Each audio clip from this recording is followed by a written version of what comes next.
La ley y la promesa. Capítulo 4.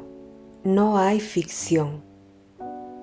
La distinción entre lo que es real y lo que es imaginario no es algo que pueda mantenerse finalmente. Todas las cosas existentes son, en un sentido inteligible, imaginarias. John Mackenzie. No hay ficción. Si una actividad imaginaria puede producir un efecto físico, nuestro mundo físico debe ser esencialmente imaginario. Para demostrarlo, basta con que observemos nuestras actividades imaginarias y veamos si producen o no los correspondientes efectos externos. Si lo hacen, debemos concluir que no hay ficción. El drama imaginario de hoy, la ficción, se convierte en el hecho de mañana. Si tuviéramos esta visión más amplia de la causalidad, que la causalidad es mental, no física, que nuestros estados mentales son causantes de efectos físicos, entonces nos daríamos cuenta de nuestra responsabilidad como creadores e imaginaríamos solo lo mejor imaginable. La fábula, representada como una especie de obra de teatro en la mente, es lo que causa los hechos físicos de la vida. El hombre cree que la realidad reside en los objetos sólidos que ve a su alrededor, que es en este mundo donde se origina el drama de la vida, que los acontecimientos surgen repentinamente, creados momento a momento a partir de los hechos físicos precedentes. Pero la causalidad no reside en el mundo externo de los hechos. El drama de la vida se origina en la imaginación del hombre. El verdadero acto del devenir tiene lugar dentro de la imaginación del hombre y no fuera de ella. Las siguientes historias podrían definir la causalidad como el ensamblaje de estados mentales que al producirse crea lo que el ensamblaje implica. El prólogo de Una noche para recordar de Walter Lord ilustra mi afirmación. Imaginar crea la realidad.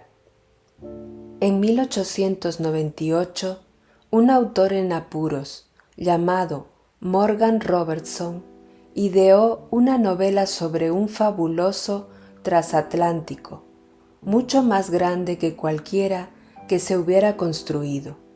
Robertson cargó su barco con gente rica y complaciente y luego lo hizo naufragar una fría noche de abril contra un bloque de hielo. Esto mostraba de alguna manera la inutilidad de todo, y de hecho el libro se llamó Futilidad, cuando apareció ese año publicado por la firma M. F. Mansfield. 14 años después, una compañía naviera británica llamada White Star Line construyó un barco de vapor muy parecido al de la novela de Robertson. El nuevo transatlántico tenía 66,000 toneladas de desplazamiento. El de Robertson tenía 70,000 toneladas. El barco real tenía 882,5 pies de largo, el ficticio 800 pies. Ambos podían transportar a unas 3,000 personas y ambos tenían suficientes botes salvavidas para solo una fracción de este número. Pero entonces, esto no parecía importar, porque ambos fueron etiquetados como inamovibles. El 19 de abril de 1912, el barco real partió de Southampton en su viaje inaugural a Nueva York. Su carga incluía un ejemplar inestimable del Rubaiyat de Omar Khayyam y una lista de pasajeros valorada en $250 millones. En su camino también chocó con un iceberg y se hundió en una fría noche de abril. Robertson llamó a su barco el Titán. La White Star Line llamó a su barco el Titanic.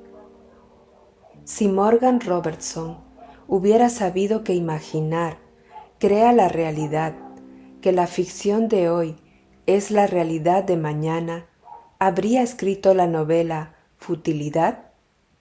En el momento de la catástrofe trágica, escribe Schopenhauer, se nos hace más patente que nunca la convicción de que la vida es un mal sueño del que tenemos que despertar, y el mal sueño es causado por la actividad imaginal de la humanidad dormida.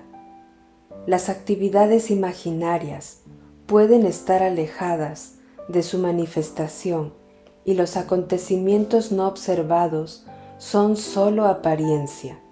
La causalidad, como se ve en esta tragedia, está en otro lugar del espacio-tiempo, lejos de la escena de la acción, invisible para todos.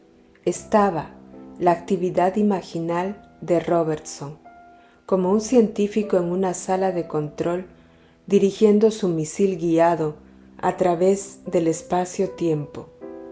Quien pinta un cuadro, escribe una obra de teatro o un libro que otros leen mientras duerme en la cama.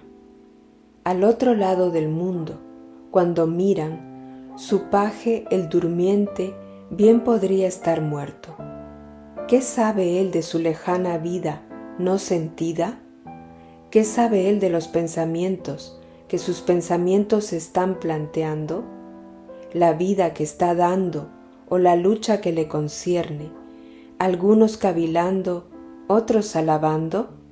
Sin embargo, ¿cuál está más vivo, el que está dormido o su espíritu rápido en algún otro lugar, o una veintena de otros lugares que mantienen la atención fija y el sueño de la persecución de otros? ¿Cuál es él, que duerme, o él, que su propio él no puede sentir ni ver? Samuel Butler.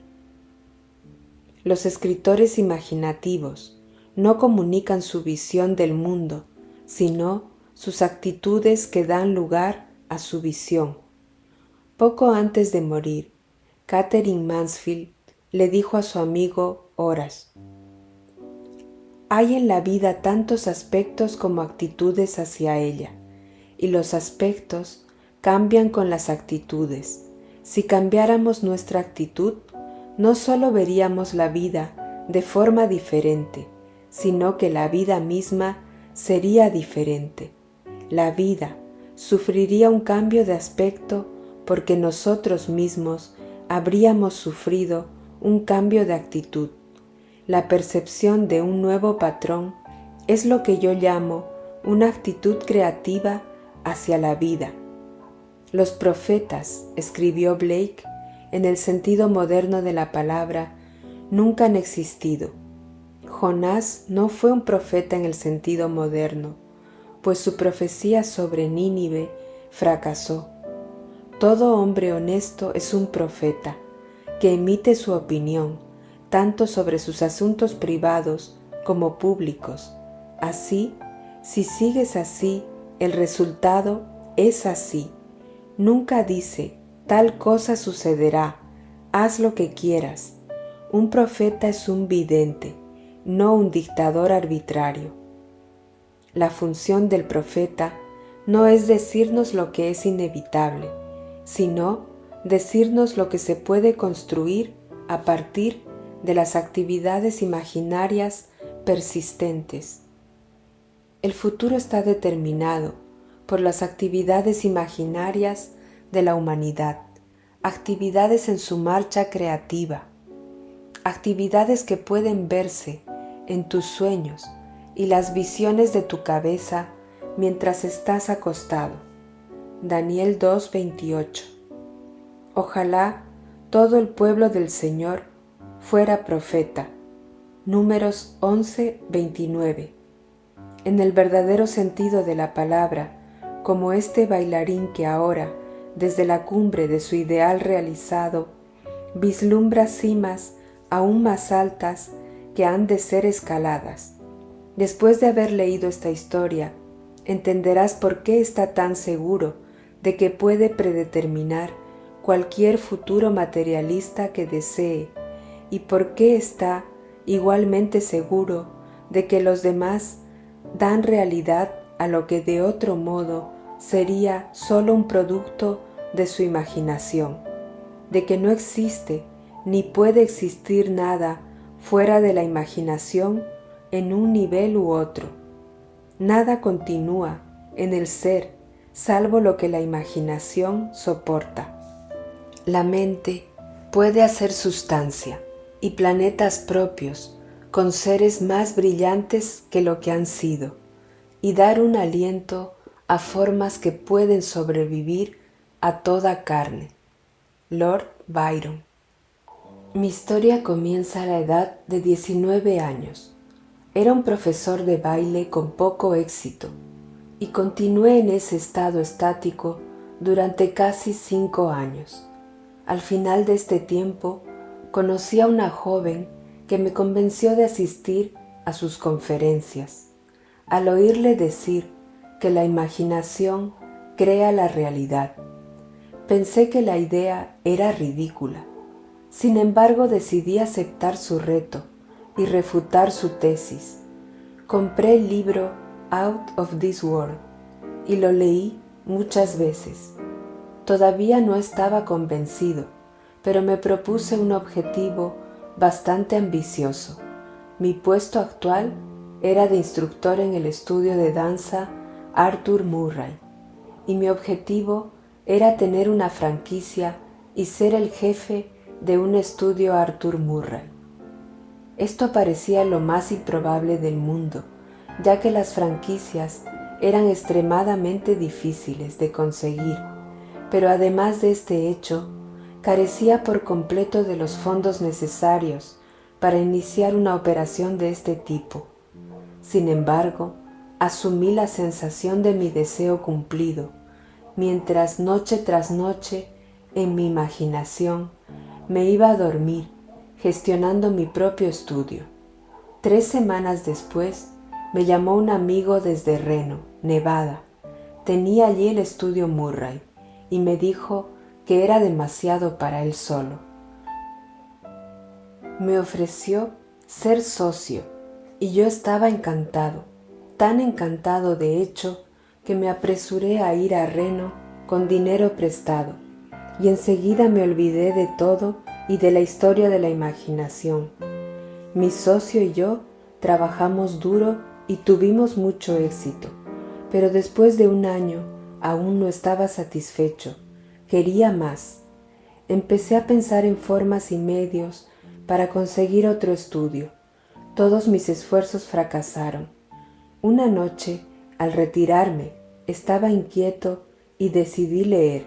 Al revisar mi colección de libros, me fijé en el delgado volumen de Out of This World de Neville, pensando en las tonterías por las que había pasado 1 año antes de conseguir mi propio estudio. ¿Conseguir mi propio estudio? Las palabras en mi mente me electrizaron. Volví a leer el libro esa noche y más tarde, en mi imaginación, oí a mi superior elogiar el buen trabajo que habíamos hecho en Reno y sugerir que adquiriéramos un segundo estudio, ya que tenía una segunda ubicación preparada para nosotros si deseábamos expandirnos. Reproduje esta escena imaginaria todas las noches sin falta. 3 semanas después de la primera noche de mi drama imaginario, se materializó casi palabra por palabra. Mi socio aceptó el nuevo estudio en Bakersfield y yo me quedé solo con el estudio de Reno. Ahora estaba convencido de la verdad de sus enseñanzas y nunca más lo olvidaré. Ahora quería compartir este maravilloso conocimiento del poder imaginario con mi personal. Intenté hablarles de las maravillas que podían lograr, pero no pude llegar a muchos. Aunque un incidente fantástico resultó de mis esfuerzos por contar esta historia. Un joven profesor me dijo que creía en mi historia, pero que probablemente habría ocurrido de todos modos con el tiempo.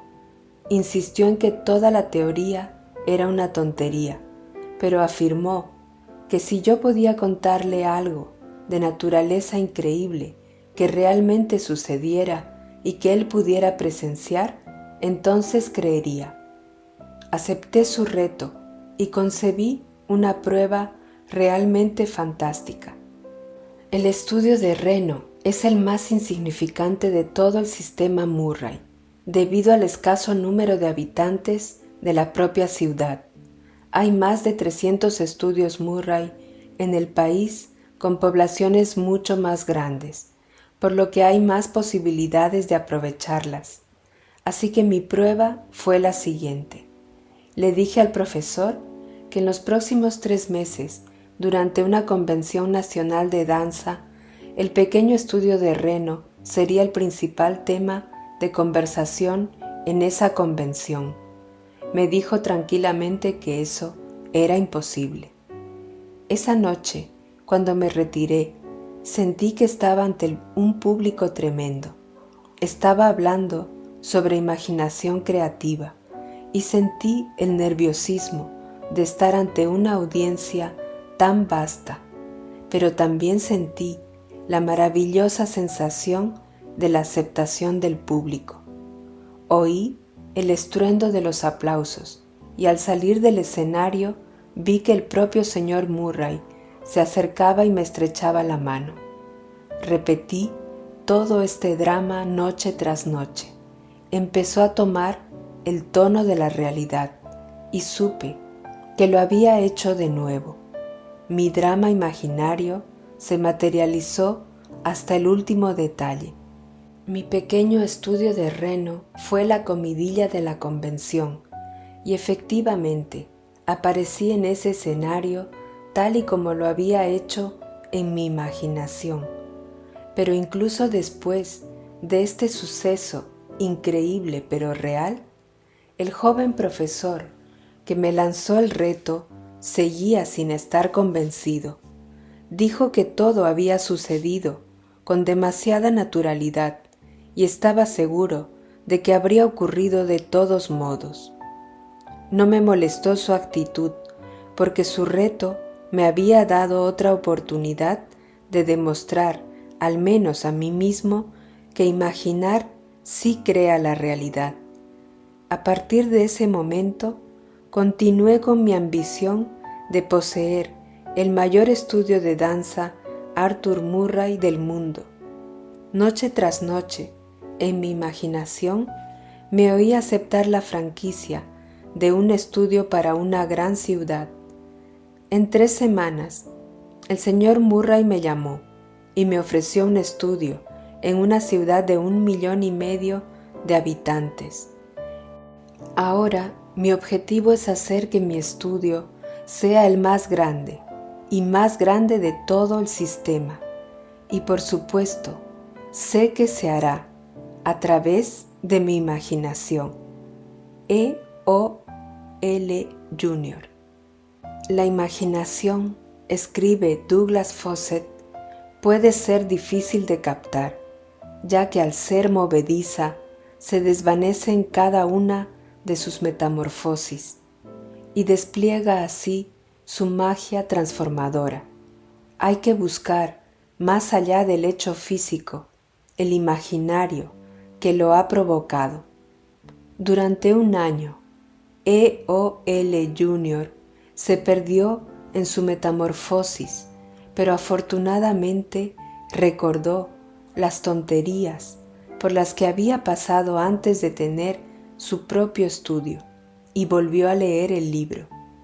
Los actos imaginarios en el plano humano necesitan un cierto intervalo de tiempo para desarrollarse, pero los actos imaginarios, ya sea que se hayan comprometido con la impresión o se hayan encerrado en el seno de un ermitaño, se realizarán con el tiempo. Ponte a prueba, aunque solo sea por curiosidad. Descubrirás que el profeta es tu propia imaginación y sabrás que no hay ficción.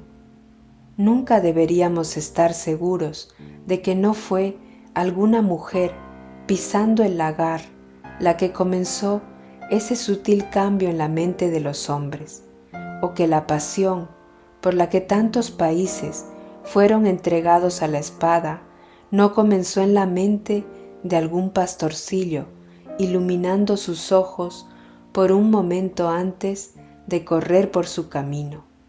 William Butler Yeats. No hay ficción. La imaginación se realiza en lo que se convierte en nuestra vida. Y ahora os lo he dicho antes de que tenga lugar, para que cuando se produzca, creáis. Juan 14:29. Los griegos tenían razón. Los dioses han bajado a nosotros en forma de hombres. Hechos 14:11. Pero se han dormido y no se dan cuenta del poder que ejercen con sus actividades imaginarias. Reales son los sueños de los dioses y suavemente pasan su placer en un largo sueño inmortal. John Keats. E.B., un autor, es plenamente consciente de que la ficción de hoy puede convertirse en la realidad de mañana. En esta carta escribe: una primavera terminé una novela, la vendí y la olvidé. No fue hasta muchos meses después que me senté y comparé nerviosamente algunos hechos de mi ficción con algunos hechos de mi vida. Por favor, lea un breve resumen de la historia que he creado. Luego, compárelo con mi experiencia personal. La heroína de mi historia hizo un viaje de vacaciones a Vermont, a la pequeña ciudad de Stowe, Vermont, para ser exactos. Cuando llegó a su destino, se encontró con un comportamiento tan desagradable por parte de su acompañante que tuvo que continuar con su patrón de vida de permitir que la demanda egoísta de otro la dominara, o romper ese patrón y marcharse. Lo rompió y regresó a Nueva York. Cuando regresó, y la historia continúa, los acontecimientos se concretaron en una propuesta de matrimonio que ella aceptó con gusto.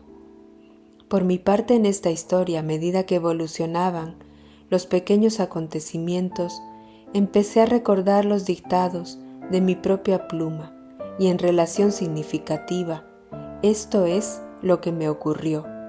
Recibí una invitación de una amiga que me ofrecía unas vacaciones en su casa de verano en Vermont.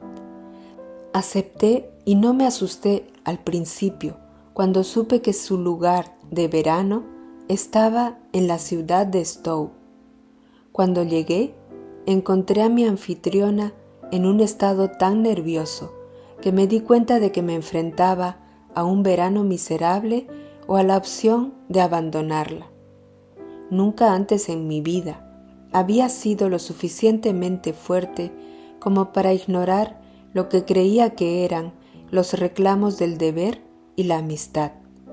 Pero esta vez lo hice y sin ceremonia alguna regresé a Nueva York. Pocos días después de regresar a mi casa, yo también recibí una propuesta de matrimonio.